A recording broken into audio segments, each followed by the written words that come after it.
What's going on, Mr. Carlson? Or should I call you John? Yeah, you can call me John. I've just been really blessed lately. I've been getting a lot of work. Doing getting a lot of acting gigs and doing a lot of voiceover, and I'm really happy about that. Oh, right on. And are you based out in, what was it, California?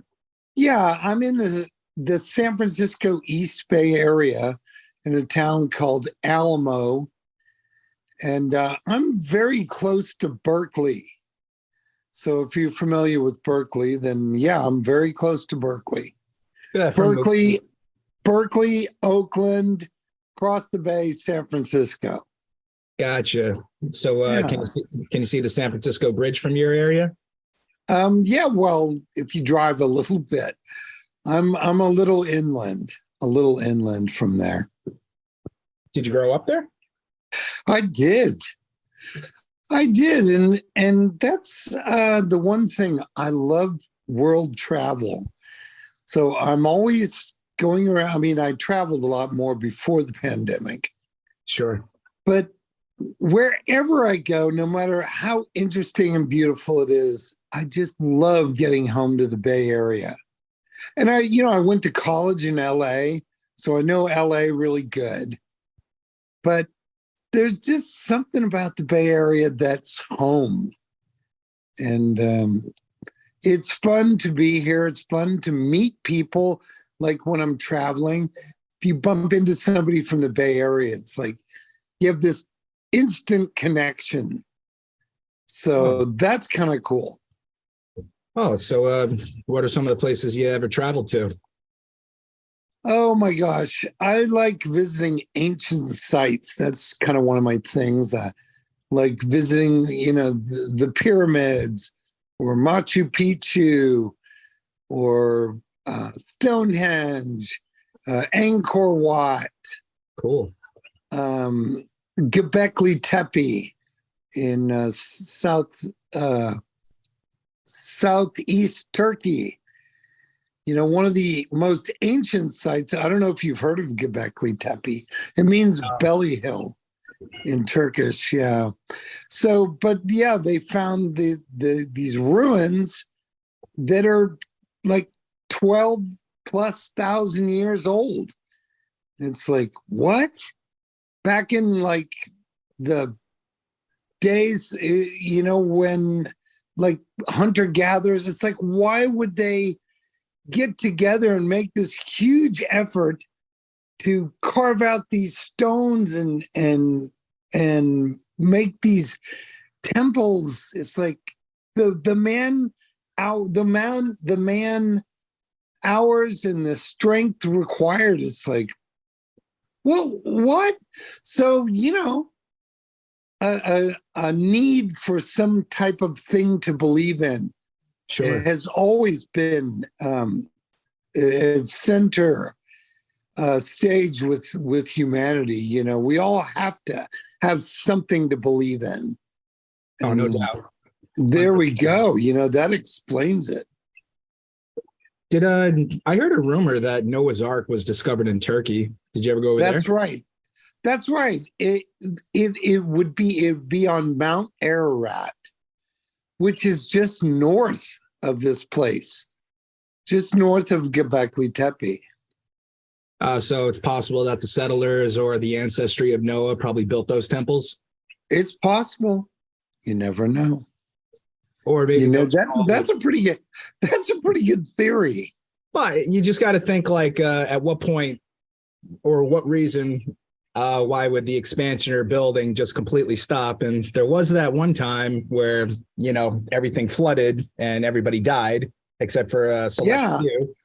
And what's really bizarre in that area of Turkey, there is solid scientific proof that there was a flood. I mean, you can see it, and it's like, okay. Of course, a lot of different cultures have a story about a flood. So it's got to be based in some kind of fact. It has to. It might not have been on a global scale, but it would have been, their world would have been flooded, like the Mediterranean or coming into the Black Sea, or I don't know, whatever, but definitely something back then happened that got everybody's attention. Yeah, no doubt To about put it. it mildly. Oh, I mean, what was it? Russell Crowe. He did the movie, I think, the recent Noah's Ark. Oh, okay. I'm gonna have to see that one. Yeah, I think that came out a minute ago. But Okay. they're gonna make a movie about something, about anything that was once in a book. There's a strong possibility that it might have happened.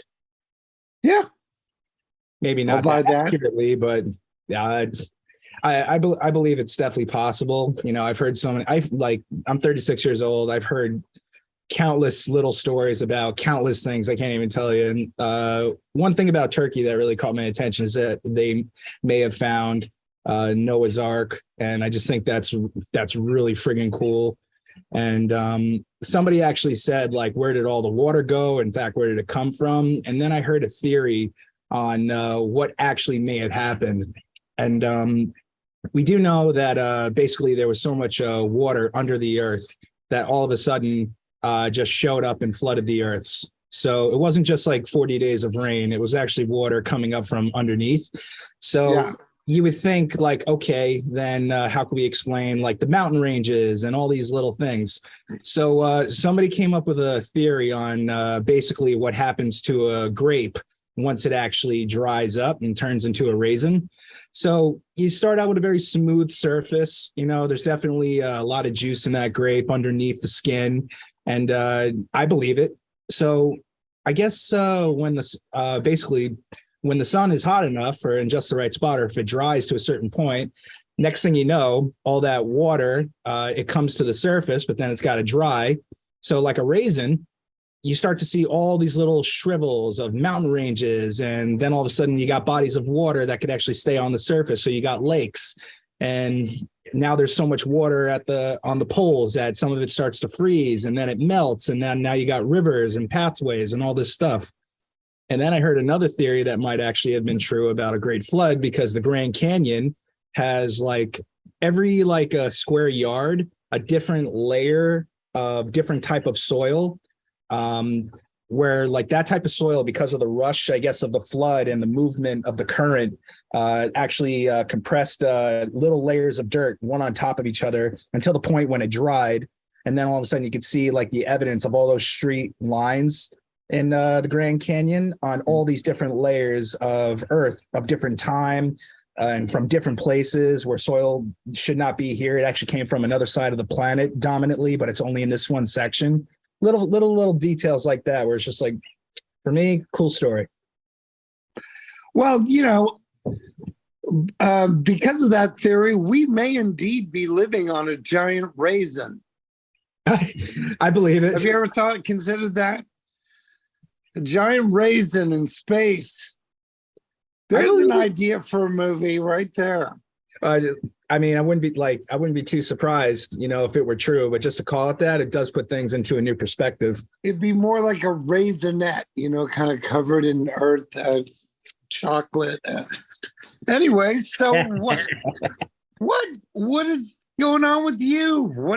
I really love the fact that you guys have a movie club or organization, and I know you guys were doing something with Houdini. Can you tell me about that? Yeah. Producing anything. Oh my God. Like, it is so challenging to really create the momentum. I was given this script about The Son of Houdini, written by Barbara Glasser, maybe back in 2000. I want to say either 12 or 13. And since then, she's tried very hard to find people to make it. So with the Astoria Filmmakers Club, we started this program back in 2019 and really became official throughout the pandemic. And this past year, we did our first film festival. And so we're now, we're a little bit experienced as far as like premiering work, but we have the resources and the tools to actually create content. So sometime maybe around Thanksgiving, Halloween, I pretty much put all the cards on the table just to see what we got to work with. And Son of Houdini was one of those projects. And I started thinking, because I have a very church going background. I'm very familiar with. Good. And I'm very familiar with what it actually is. And now, as a president of a nonprofit, I see a parallel on how similar they are. So I consider the Astoria Filmmakers Club something more of a ministry than an actual industry platform, because it is a little bit of both. But I want to do something similar because a lot of churches, they just don't make money on Sundays. They create a lot of books. They create a lot of CDs. They create a lot of movies. They create a lot of content for a revenue stream. And since we have 895 people in the Astoria Filmmakers Club, and everybody has a idea. So what I wanted to do is provide a build your own grant type of platform through the Astoria Filmmakers Club to actually produce all of these films. And we got a lot on the table right now. It's grown in the last couple of months. And basically what I thought would be really cool is if we provide, instead of like a teaser of a video of what to expect, what if we get a full cast together and just start doing podcast plays where it sounds like a very old-fashioned radio show, but if people like it anywhere in the world, they would just donate to the development of the film. And the second we hit our budget, then we could actually just make it. So that's where we're at. And the most challenging part I've noticed is it's my fault. I'm pretty much the only manager of a few different projects, and I don't recommend people doing more than one project at a time. You got to just focus on one at a time, because it does slow you down if you're pulled in too many directions. But we got a decent cast. We've done a couple of readings, and we're actually at the point where we could actually start recording. I just really thought maybe if we had a studio space by now, it would have been a lot easier, but we're probably going to have to work remotely until we get to that point. Yeah. Oh, I love it. Yeah. I'm just really delighted to hear that you that it's somewhat faith-based. Would that be a good? Because I myself am a Christian, and it would have to be considered faith. Yeah, I myself as a Christian am a Christian. And I'll tell you, I am just so grateful to God for the blessings and the favor that he's showing towards me. I'll give you full disclosure. I was about to produce a reality show, and I still might. I have some producers in LA that are interested in backing it. But I'm into motorcycles. I love riding Harleys. All right. And I created this show called Flying Hogs with a Z at the end. And it's about traveling around the world, or around the US at first, then around the globe, visiting hog chapters. And HOG stands for Harley Owners Groups. So Harley Owners Group, there we go. Not singular, not plural. But they're everywhere. They're all over the world. And it's not like one percenters. It's not like Hell's Angels and Mongols. It's doctors and lawyers and men and women alike who love riding. Sure. And the show was supposed to be visiting each city, and it would have a formula where you go on their favorite rides. And it is about the motorcycles, but it's mostly about the people that you meet along the way, and the locales, the beautiful flora and fauna that you see along the way. Sure. Anyway, so we were about to do that. And we shot a sizzle reel in Vancouver, Canada. Then we shot another one in LA. And we were going to do a pilot in Miami and Palm Beach. Then COVID hit.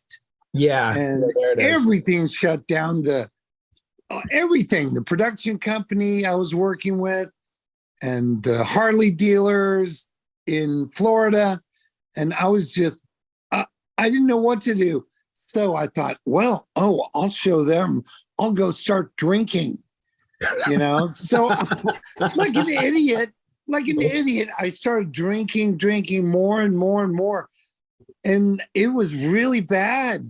I mean, I fell into this pit and I ended up having 2 grand mal seizures and ended up in the hospital. And they were like, oh, dude, there's just easier ways to kill yourself. Oh, man. And, if that's what you want, you probably only have, like 3 months left. So, enjoy it while you can. And I was like, oh, that's it. I am done. Yeah. So I just made a simple choice. And I haven't had a drink in over 2 years. And I'm grateful to God. I attend church every Sunday with my mother. And I'm just grateful. I'm deep in prayer every day. And I'm getting all this favor. I'm getting cast in movies and TV shows and commercials, and I'm doing tons of voiceover. And I'm meeting people. I met some producers that own a faith-based production company. And it's just, I can't believe all this is happening. Oops, excuse me, I'm choking up. No, you got to trust God's timing. I'm happy that I've met you. Look, I'm here with you right now. So there we go. Praise God. Amen. Absolutely. And I think it's in the book of Proverbs that we can make our plans, but God's going to direct our steps. Yeah, that's right. Like as I said, I became a born again Christian, I think maybe around the time I was 14. And in my walk, it's been very challenging to say the least, because there is a fine balance between your work life, your faith life, your personal life. There's such a fine balance to really stay in alignment. And I don't know how you feel, but when I was a kid, I was an athlete. And I played linebacker in football. And the biggest challenge I could see a parallel is waiting for the ball to snap, because here I am wanting to produce all of these podcast plays and get the AFC really off the ground, build a brand. But I have to really put myself in check to really be patient. And then the ball's not going to snap within 3 seconds. It might take a week. It might take a month. But I just got to be prepared for when that ball does snap. It's just that waiting period that's driving me nuts, because I am 100% ready to go, You ever feel that way, or you getting impatient? Oh yeah, totally. But this is the way I deal with it now. Is I think of it as the journey.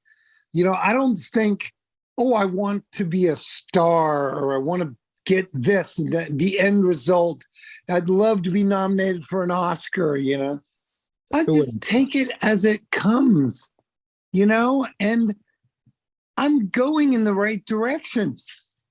I am, and I'm learning. I'm getting better.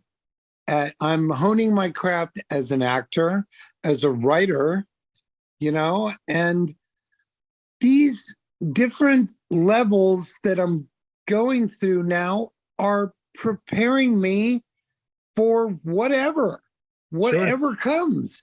Yeah. And who knows where I'll end up.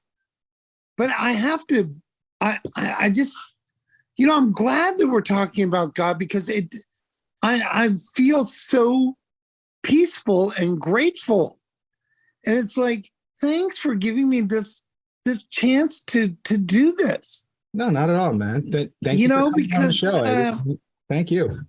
Yeah, and anyway, I'm just saying, it's just here's another step, another cool thing on the journey. And you never know who's going to listen to the podcast. You know, we have a decent audience that people tune in, and it's only going to grow from there. You might say something that kind of inspires somebody to turn it all around. Because if you only had 3 months where you had to like really make a decision, you know, and hold yourself accountable, and now you're 2 years strong, there's always hope. I mean, if you can do it, they can too. And heck yeah. I could share like during from the time I was 25 to almost 30 years old, I was actually sober for 4.5 years myself. So I do know the benefits of quitting, or like just stopping, not doing it because maybe you're just dealing with something, or doing it because you want to be socially a part of the crowd just to kind of fit in.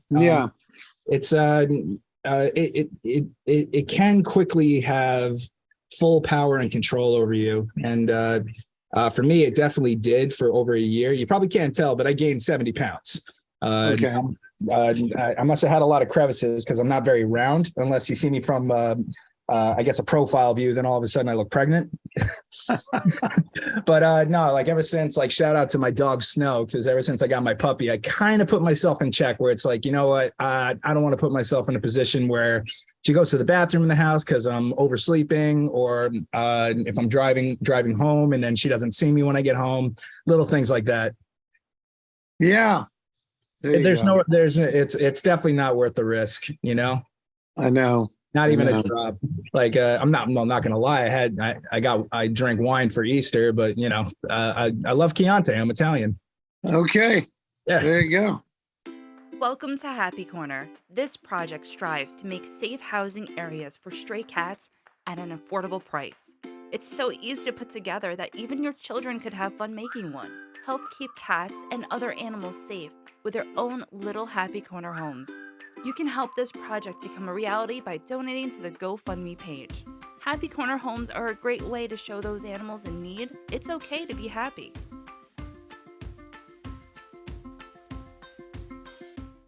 What's it like in the San Francisco Bay Area for, you know, theater and finding work? Because you said you went to LA. Did you go to school there? I did go to school there. Oh, there's my dogs. I went to USC, and I studied film, and then I got kind of tired of LA, and I finished up at San Francisco State. So cool. I kind of got I got the best of both worlds and I also went to UCLA too. But I studied, you know, down there I got kind of the Hollywood kind of education, the Hollywood version. And then at San Francisco State, I was doing more like gritty documentary kind of stuff. So I don't know. Does that make sense? You know, did you get jaded in any way from the Hollywood version? At first I did. Well, the thing is I love LA. I love Southern Cal, and I love the showbiz buzz. That's how I describe it. When I go down there, and you know, if I'm dealing with anybody down there, this infectious buzz, you know, of show business. I don't know how to describe it. It just inspires me, and it just really makes me happy. But you know, I suppose the only thing that you might say with JD is that it's easy to dream. Like you're thinking, oh, I want to do this and this and this, and then the reality is, it's not that easy. No, I got to test it. And there's a billion other people trying to do the exact same thing. So you just have to stand out. Is that when it becomes a little bit more competitive, where it's just like, why is anybody going to support you and your idea when somebody else has an idea, whether it's similar or not? Like people like getting picked. Maybe not so much for the actor, but is it more about that they have to create their own work to separate themselves? Yeah, I would think so. You know, hone your craft, like I was saying before. and learn the art of pitching, because if you can get, we have it was a website or a book or something called Good in a Room. It's like, if you can, Oh, I know what you're saying. Yeah. if you can sit in a room and pitch your idea to a group of people and be authentic and excited about it, that's going to go far. That's going to help you so much. The elevator pitch, and just keep working. And, don't work on stuff that's been done to death, or just find new variations on old themes. Sure. I mean, like, think of this. This is, because I read too. I'm a screenwriter. All right. I read for the Austin Film Festival for their screenwriting competition. Oh, so I read tons. Both at the same time. Yeah, I read the feature-length scripts, and I either say yay or nay, to move on to the next level. And I have to write coverage on each one.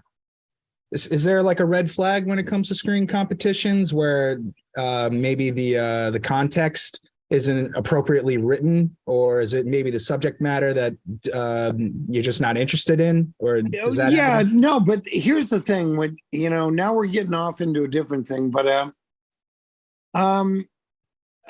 if you read a script in the Austin Film Festival and you think it's not that good, and it shouldn't move on to the next round, but it has some redeeming qualities. They don't just say no. They give that to another reader and say, you read what John wrote about it, and if you agree with his notes, then it's a no. But if you think that he's wrong and it should go on, then tell us why. And so it's a good kind of safety mechanism, so someone that's like in a bad mood or something doesn't just go, oh, this sucks, and get rid of it, or just like maybe brush through it and just kind of go, nah, I don't think so. That's a no. But I think they do the exact same thing with the yeses. So you think, wow, this is a good script. This should move on. Well, someone else has to look at it and go, yeah, he's right. It is good. Let him move on. But I think what I was trying to get at before is that, yeah, just the more you put into your writing and your acting, the more value you're going to have, the more you bring to the table. So when you're in a meeting with producers, they're going to know immediately that you know what you're doing and you're bringing something of value to the table, and they're going to take you seriously, way above all these others who are not ready. They're not ready for that moment. Maybe they will be at some point if they're willing to put in the work. But until that time, don't worry about them. Worry about yourself, and like I said, be grateful. Be grateful for the victories, however big or small they are. And just enjoy the ride. Sure. Look at the scenery as you're going, and enjoy it. And the next thing you know, you'll go, oh my gosh, look where I am now, where I started and where I am now. And thank you, Lord. Thank you, Lord, for that. And that's the truth, Ruth. Amen. I got it, John. Like I'm really impressed, like with your experience, your ambition, your drive, your attitude about everything. Like Yeah. uh how long would you say you've been acting now? Oh God. Well, I've been a SAG member since 2000, and I was doing a lot of acting before, non-union stuff. So, 30 plus years, you know, and I'm telling you, I was working on a feature film last night, and we're shooting again tomorrow and Tuesday, and it's a fun project. And yeah, I get a little typecast. I'm always playing a homeless dude or a biker or the dad. I'm always the dad. Take it, man. Nothing wrong with being dad.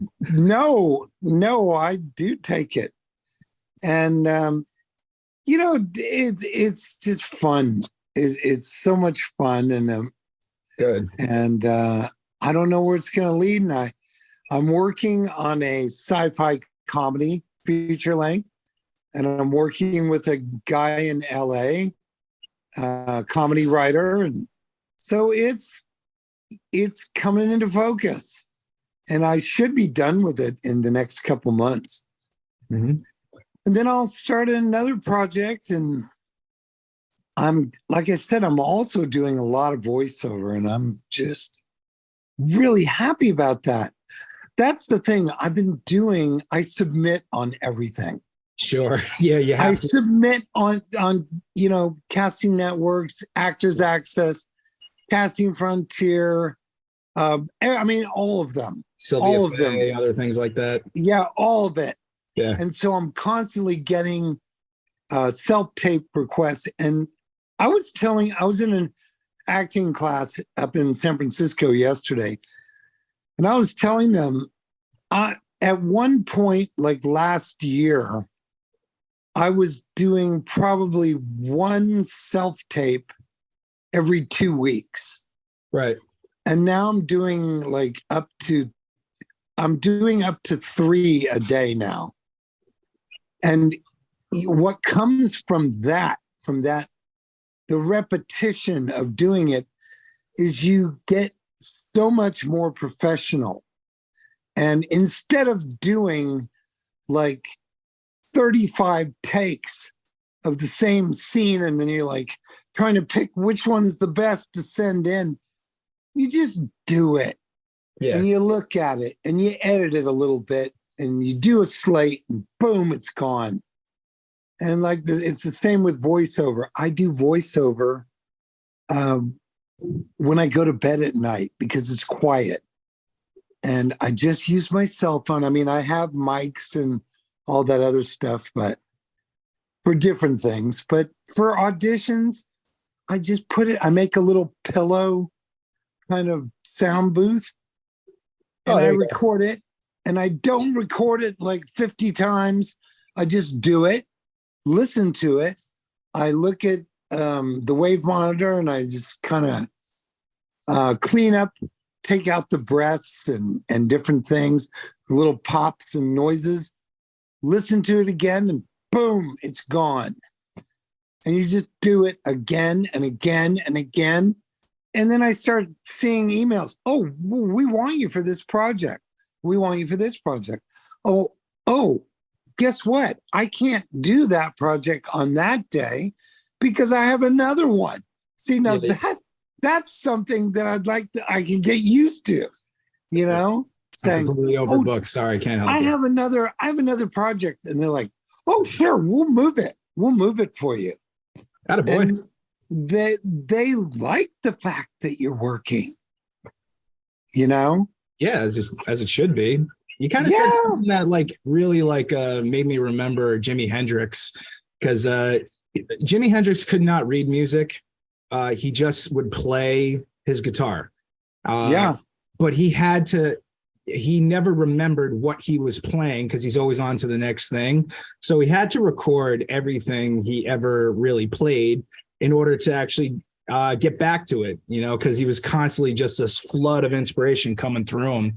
And he kind of said something that where you do something similar, where you never know what's going to come out, but you're making a lot of discoveries just by, playing and recording yourself and then going back to it so you can remember and saying, oh, I do have the ability. That works. Let me try this. Mm-hmm. Oh, yeah. Nothing wrong with that. I encourage that. Yeah. I'm in this screenwriting workshop, and the guy said, hey, come up with 3 premises. And I was like, 3 comic premises. So I was like, okay, Shakespeare, go for it. Yeah. And then I was trying to think, oh, what would be good? What would be good? Then I wrote down like one word that popped into my head. And then I said, no, you're going to go with it. And then you just write it out. And,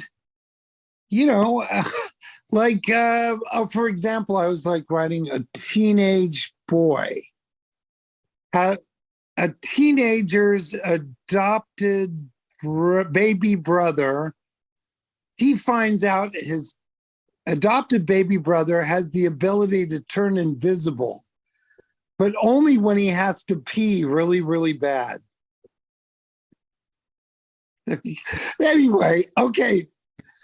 So what does he do? Does he walk into the ladies' locker room? No, but what I'm saying is, you write down something and don't sit there and question yourself. Just go, let it flow out. And it kind of reminds me of like Kel from Kenan and Kel, where he played the invisible boy in Mystery Men. Oh yeah, do you remember that? That was a great movie. Well, there's been all kinds of variations, but so I think that might not have been the best example, but I think what I'm saying is what you just said about Jimmy, letting it flow. That's all I'm saying. Yeah, you could just let it flow. Trust in your abilities. Don't sit there and question, oh, is that good enough? Oh, maybe it's not good enough. Oh, maybe I should come up with something else. No, just let it flow. Let it flow. And maybe 1 out of 10 might be good though. But the 9 are crap, but 1 might have promise. You're right. You only need 1. Maybe it's 1 in 50. Maybe it's 1 in 100. So what? That's pretty good. And that's all I'm saying is, instead of thinking, oh man, I can't do this, you just go with it.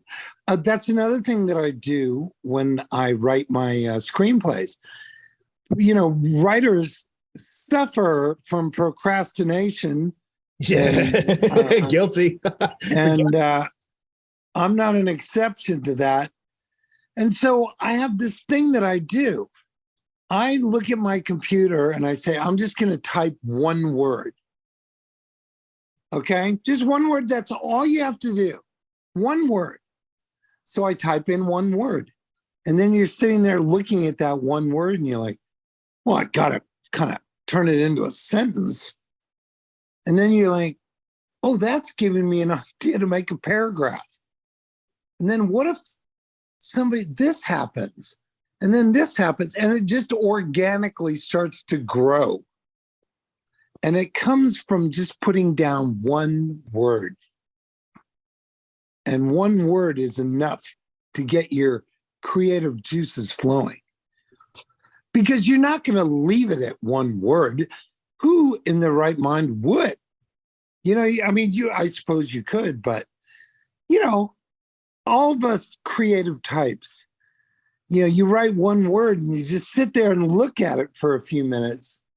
And it's like, And it's just going to organically make you add to it. And next thing you know, you got a first draft. And then you go back and read over it. And then you're getting all these other beautiful ideas. And that was another thing in this one class. Think of artwork, and writing is an art form, of course. Yeah, no But doubt. is any piece of art in the mind of the artist truly finished? That's Think a of good, it that way. that's actually a fair question. Yeah, is any piece of art, like in the mind of the artist, truly finished? Did Picasso look at it and think, nope, there's nothing else I can do to this. There's nothing else. Nothing. And then I'm sure that some of these guys that were still living when they put them into galleries, probably sitting there looking, and people are going, oh, it's brilliant. And they're looking at it going, damn, I wish I had done that. Yeah. Or if I'd have just done this. But it's the same with writing. And at some point, you have to just go, okay, I'm moving on to the next thing. Because this could go on for eternity. I think, well, like maybe even when you kind of theorize it or think about it just a little bit, you make an outstanding point. At what point did it actually begin? When you thought of it, or when you actually maybe started executing the visibility of it? And I've had projects where I've listened to it and I'm like, wait a minute, but thinking about its current status of where it was prior to that, I'm like, you know what, I'm satisfied. This is actually right where I want it, or to the point where I was capable energetically to just do it. Because it can be very draining, like a lot of you, bits and pieces of you are draining out of you, and it can become very exhausting. But to your point on even with storytelling, or a good statue that I love by Rodin is called Eternal Spring, and it's a beautiful piece of sculpture. But to your question, is is it finished? It's absolute, because it's in stone. But I don't know a single thing about the man or the woman on how they got to that position, or what their next step was, or what's going to happen in the summer, or is that it? They're just trapped in spring forever. Little things like that. But I don't think a work of art is ever finished, and maybe that's what makes it art, because it leaves a lot of openness to the interpretation on what happens next. And I think that's the beauty of storytelling. I never thought of that before, man. No, that was actually probably one of the nicest things I've heard in a very long time. All right. Cool. No, truly, that's a really and I think there's a lot of deliverance in that, because there's almost a freedom to finishing your work, allowing it to never be, for lack of a better word, done. Right. It kind of allows you the freedom to just create it to what it can be, but not have the anxiety of perfection. You could finish and tell a really damn good story, knowing that it may never be 100% absolutely done. But if it tells maybe the moral of the story, you did your part. Because allow us to think moving forward what might happen next. That's what I think a really good piece of art is. Like Pulp Fiction, we kind of know what happens next, but we don't know what happened a week later, but we want to know, because that was just one horrible day of all these characters.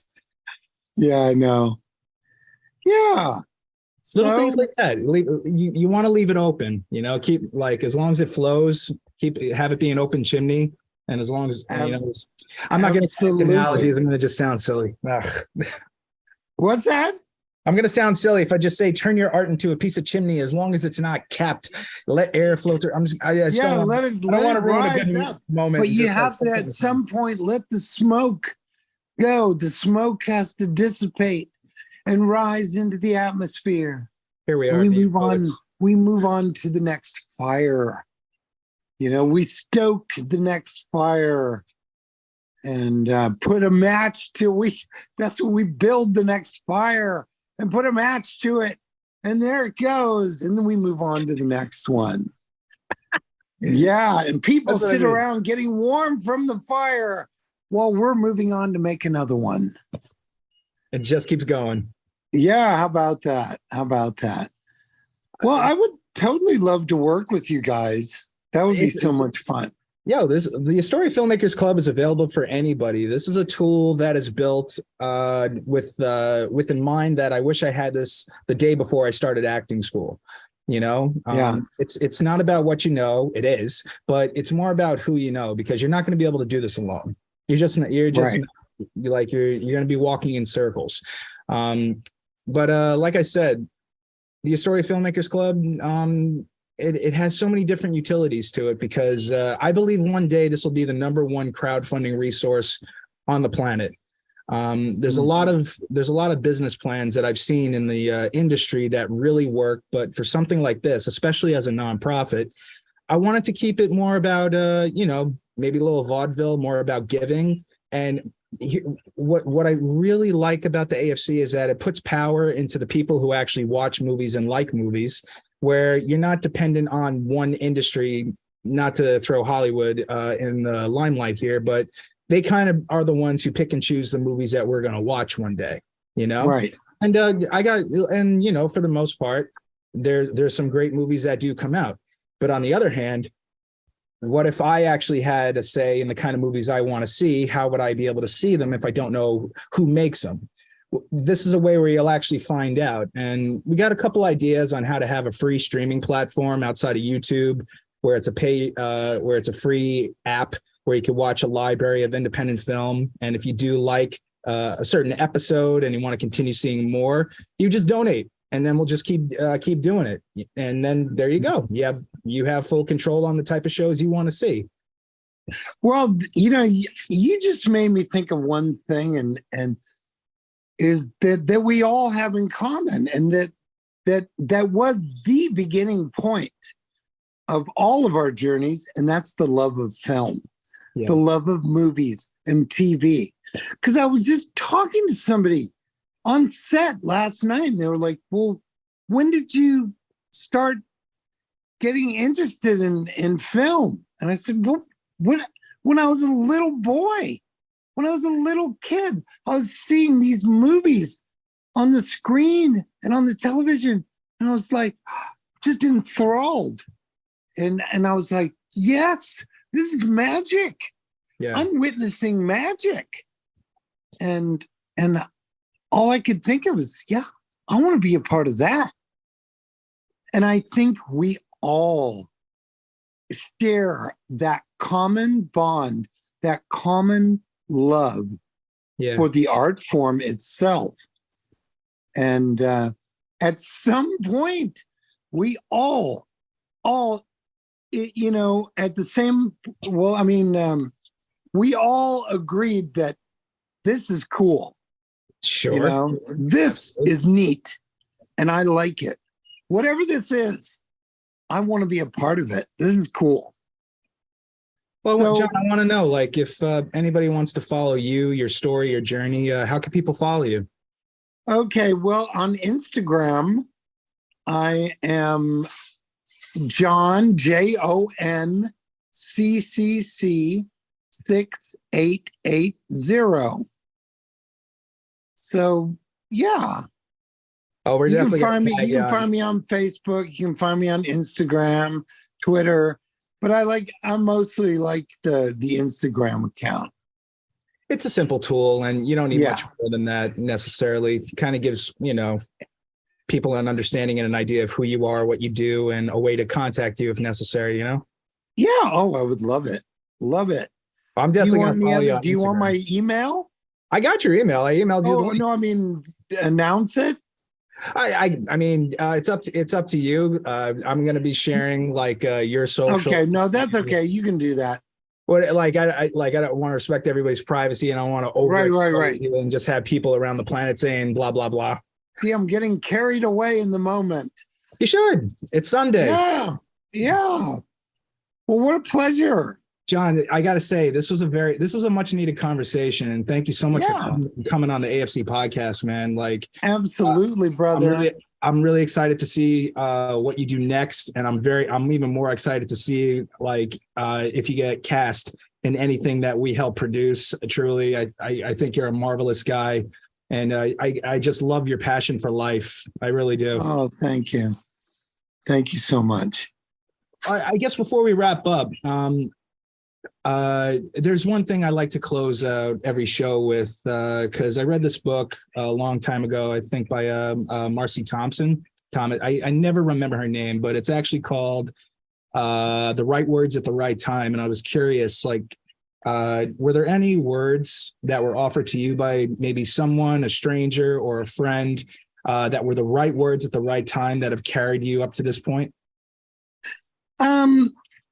Maybe just be yourself. That's in the words of Oscar Wilde. Be yourself because everyone else is already taken. Honestly, that's outstanding advice. Yeah. John, thank you so much for coming on the show. I can't wait to see what's next, and we're going to be in touch. And honestly, always remember to never forget community, creativity, and joy. And that's our show. Absolutely. Well, thank you so much, Phil. You're such a great guy. I'm all right.